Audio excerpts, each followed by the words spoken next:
আজ আমি চলে এলাম ক্লাস 10-এর আরেকটা সুন্দর ভিডিও নিয়ে। আজকে আমি তোমাদের একটা নতুন চ্যাপ্টার শুরু করছি। চ্যাপ্টারটার নাম কি? The cat.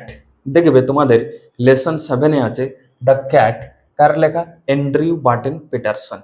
অ্যান্ড্রিউ বার্টন পিটারসনের দ্য ক্যাট। আজকে আমি তোমাদের টেক্সট লাইন বাই লাইন পড়িয়ে দিচ্ছি, ওয়ার্ড নোটসগুলো বলে দেব, তোমরা নোট ডাউন করে নেবে আর ভালোভাবে পড়াটা দেখো। তারপরে যদি কোনো কোশ্চেন থেকে আমাকে কিন্তু এই ভিডিওর কমেন্ট সেকশনে কমেন্ট করবে, তারপরে আমাকে জানাবে যে কোনো জায়গায় অসুবিধা হয়েছে কিনা। তো চলো পড়াটা শুরু করা যাক। প্রত্যেকটা লাইন ভালোভাবে দেখো। দেখো, the cat, Andrew Barton Paterson. দেখো, প্রত্যেকটা লাইন খুব ভালোভাবে দেখবে। ইউনিট 1 থেকে আমি শুরু করছি। যদি কোনো অসুবিধা হয় আমাকে কিন্তু জানাবে পরে।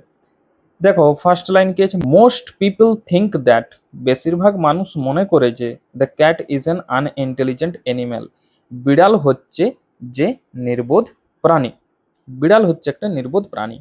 Fond of ease and caring little for anything but mice and milk. কি বলছে না, ফন্ড অফ ইজ বলতে এখানে আরামপ্রিয়।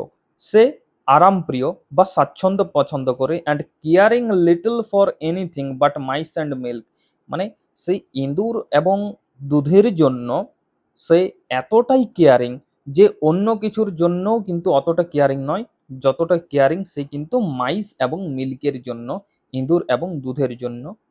তারপরে দেখো কি আছে, but a cat has really more character than most human beings.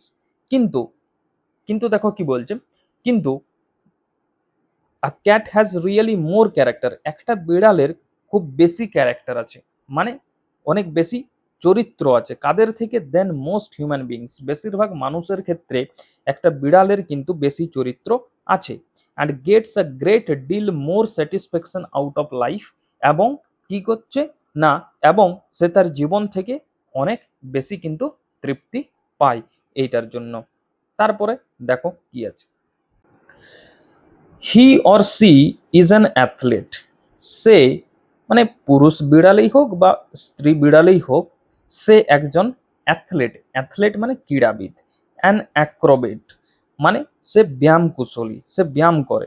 And a Grimm fighter, এবং একজন সিরিয়াস যোদ্ধা। দেখো, এখানে অ্যাক্রোবেট মানে লেখা আছে one who entertains through difficult physical movements.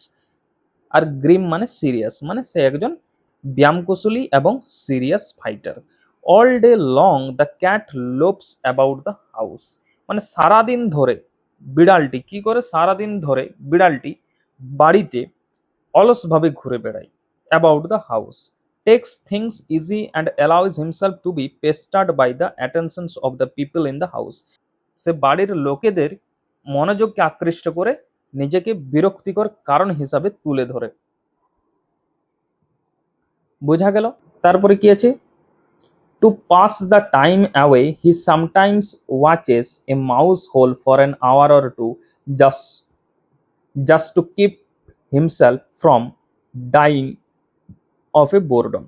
Two pass the time মানে to pass the time away মানে সময় অতিবাহিত হওয়ার পর, হি সামটাইমস সে কখনো কখনো, ওয়াচেস দেখতো, এ মাউস হোল একটা ইঁদুরের গর্ত, for an hour or two 1 ঘন্টা বা 2 ঘন্টা ধরে, just to keep himself from dying of boredom মানে নিজেকে মৃত্যুর হাত থেকে বাঁচানোর জন্য সে কি করতো? 1 ঘন্টা 2 ঘন্টা ধরে একটা মাউস হোল খুঁজে বেড়াতো বা ইঁদুরের গর্ত খুঁজে বেড়াতো।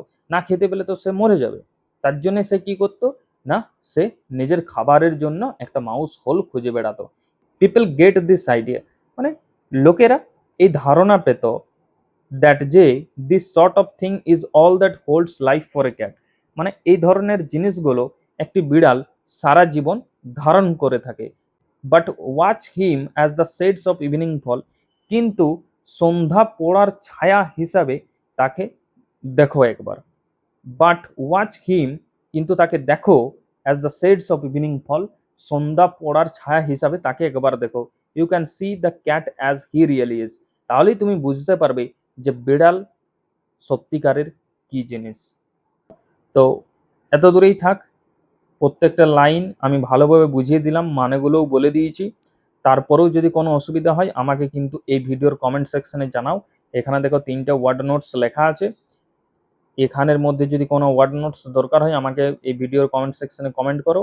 আর প্রত্যেকটা লাইন বুঝতে পেরেছো কিনা একবার জানিয়ে দেবে যদি না বুঝতে পেরেছো। আর নেক্সট দিন আমি কিন্তু তোমাদের কম্প্রিহেনশন এক্সারসাইজগুলো শুরু করব। তো আজকে এখানেই থাক, নেক্সট দিন আমি আরও কম্প্রিহেনশন এক্সারসাইজগুলো করে দেবো।